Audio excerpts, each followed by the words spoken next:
All right, thank you very much, everybody. I'm going to keep this brief because, like most producers, I'm a lot more comfortable behind the scenes. Thanks again for asking me to do this, Shep, up here in front of everybody. It's not like you had Chris Wallace sitting right there. I've known you, Shep, probably about 20 years now, and we've worked together for the last dozen or so. And I don't know if you know, but I had to be talked into coming to work for you.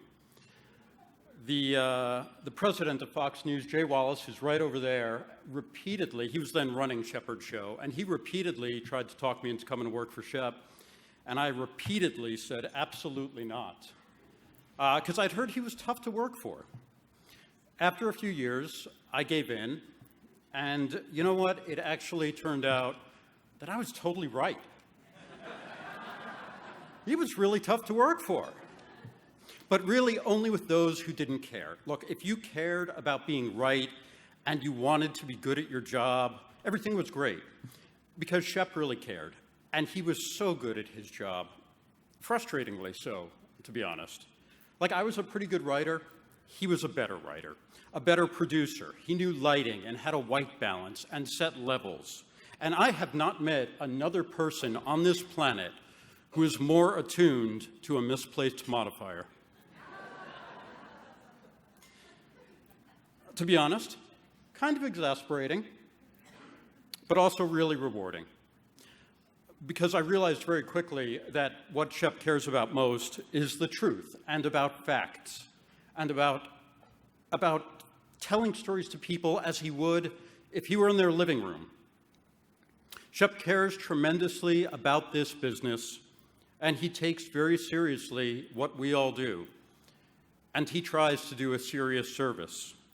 Every day he tries to explain the facts during a news cycle that speeds past. I mean, seriously, when we started out, we were ripping wires off the printer, and now we're trying to monitor the 7 columns of TweetDeck and the 17 videos that just posted to Storyful, and the alerts on Dataminer and Banjo that follow us to our homes and to dinner and on vacation.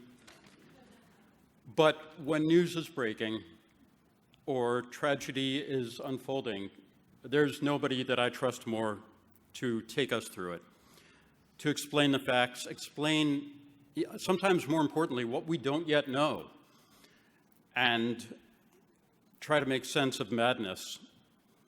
And on the very rare occasions that a script is not perfect, almost never happens, or it needs more clarity, Shepard fills in the missing pieces on the fly, caring only about getting it right, and not, for instance, if maybe his producer might want to eventually hit a commercial break.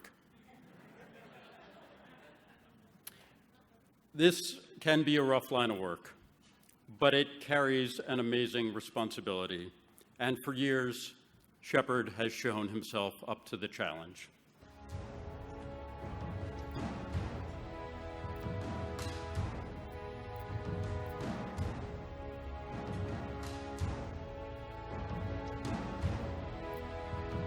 Our profession is enshrined in the Constitution, and the Fourth Estate holds the essential job of being your eyes and often ears, and when appropriate, your voice.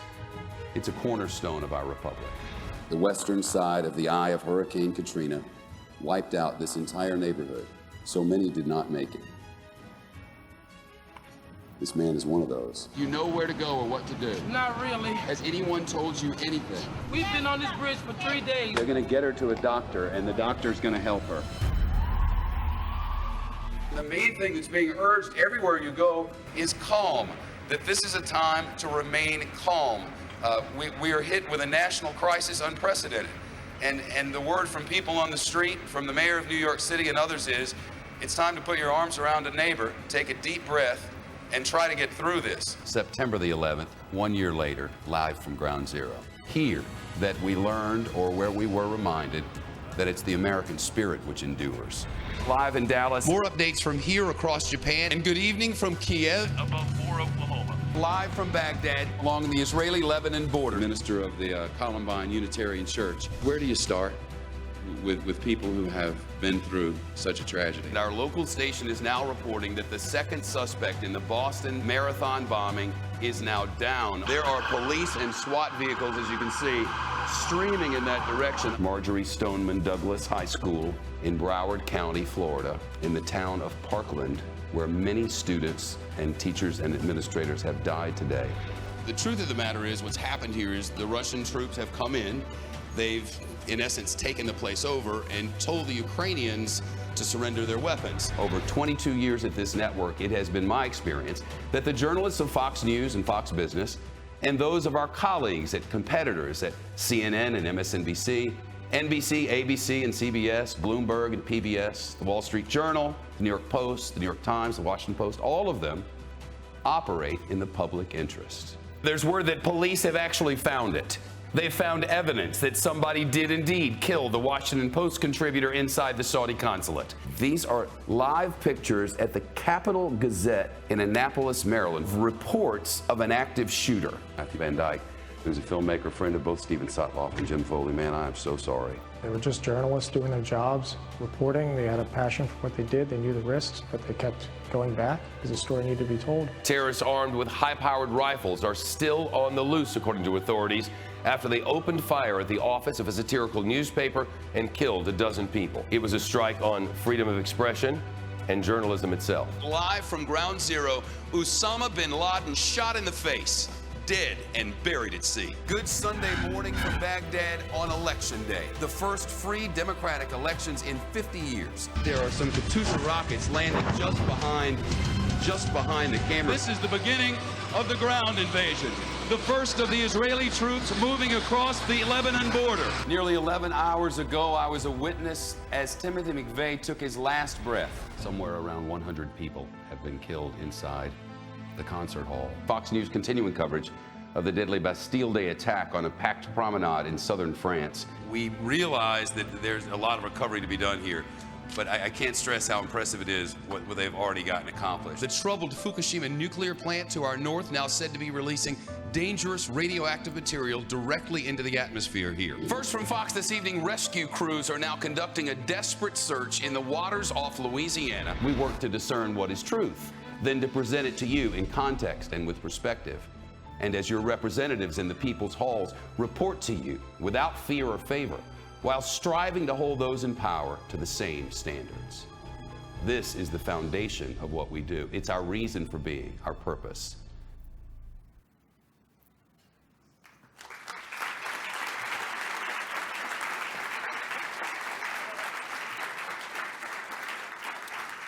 That was well said.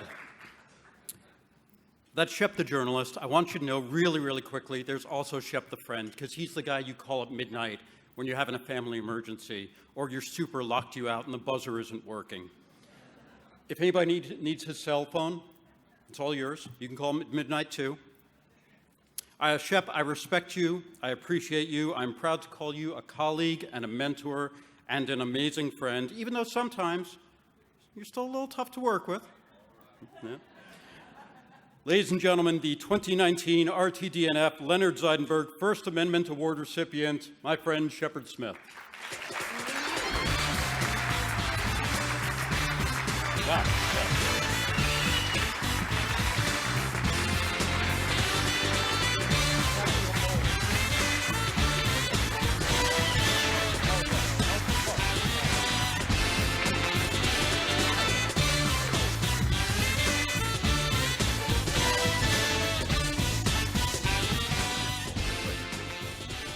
He's difficult. We'll have a meeting later. John Glenn is one of the greatest writers I've ever known. In our teaching hospital, he's a mentor and a leader and just an amazing guy, and I never want to do this without you. Thank you so much for that. I hadn't seen that video either. God, that's a long time ago. I was so very young and had all that hair. God, that was great. There's so many people here who've really helped me kind of along the way.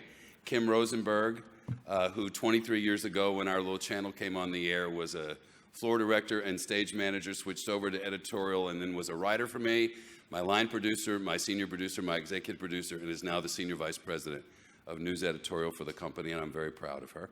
There are actually two of those. The other one is Alan Komisaroff, who's in New York working, and he was my writer and then line producer and then senior producer and is now the other senior vice president of news editorial.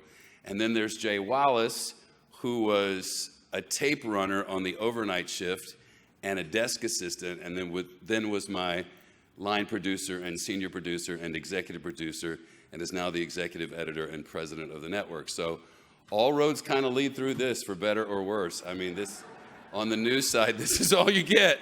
You know, the numbers are slim, but there they are. Thank you for enduring.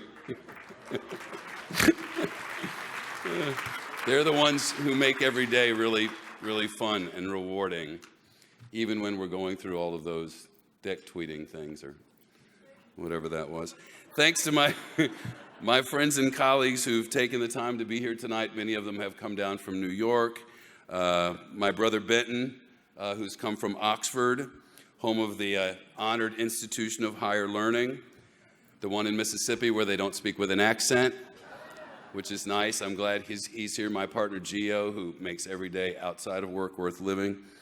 And my brother, by the way, has to catch a morning flight very early in the morning because he and the kids have to go on a spring break trip in the morning. And if the travel gods don't smile on him, I'm the dead uncle. So I'm not going to take up too much of your time, but I do want to tell you how humbled and thankful I am for this award. The same award accepted by Brinkley and Chancellor and Amanpour and Eiffel and Diane Sawyer and Mike Wallace, whose son Chris is here tonight, and I thank you. And of course, Walter Cronkite. In my den in Mississippi when I was a child, I would sit there with my dad. Hi, Dad. He's 91. He's sitting at home with Pity Pat watching on the computer if they can make it work tonight. And I hope you did. Thank you for everything, and I'm sorry about childhood. Really, I was a child. By the way, they used to argue sometimes. Maybe it's not arguing. Maybe they would have adult discussions among children, and they would have them about the Vietnam War. And I used to say, if we could stop this arguing, and if I could just get over there and tell them about it, if I could go learn about it, then I could come and tell my parents, no, Mom, it's like this. No, Dad, it's like this. I know, I just saw it. But I was like 7, so that didn't really work out. But it really was sort of the beginning of this curiosity about wanting to be there when things happen. And I couldn't at that moment. And since then, I've been able to do that, thanks to this amazing job. This award I share with my team here and back in New York, who produced and edited and copy edited and checked again, as we do every single day, our newscast, like I'm sure all of you do. But I want to share this award with them because they really are the backbone of what we do, because they work so hard to get everything exactly right. Because as you may know, people kind of pay a little bit of attention to what happens over here in our corner. And it's very important to get it exactly right.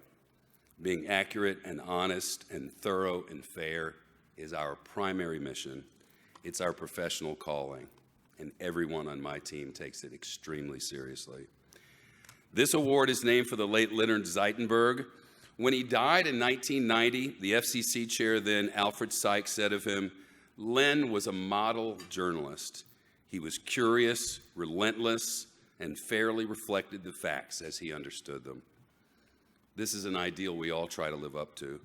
We know our jobs come with an intrinsic duty and responsibility to others, to the people who trust us. And as the late Dr. Jim Pratt told me in the halls of Farley Hall at Ole Miss back in the day in journalism school, we must seek the truth. We must find the truth, and when we know the truth, we must tell the truth, fully and completely, as clearly and succinctly as humanly possible, always, unmoved from the influence of those who wish that the truth reflected more favorably on them or their actions.